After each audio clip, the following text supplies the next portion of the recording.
Ako si Maria Clara.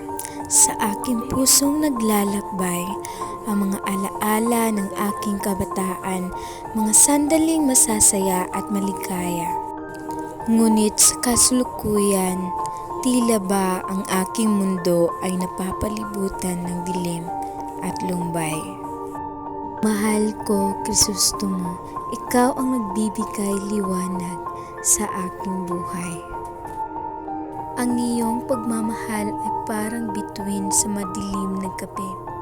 Ngunit ang mga pag-aasam natin ay parang mga bulalakaw na hirap abutin.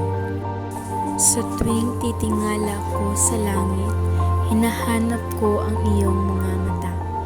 Sa tuwing humihiyaw ang hangin, iniisip ko ang iyong mga halakhak.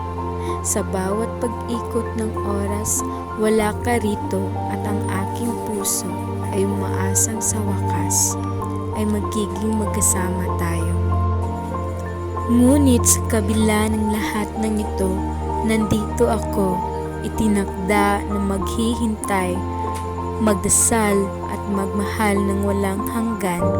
Maaaring tayo'y magkalayo ngayon, ngunit ang ating pagmamahalan ay manatili, matibay at tapat.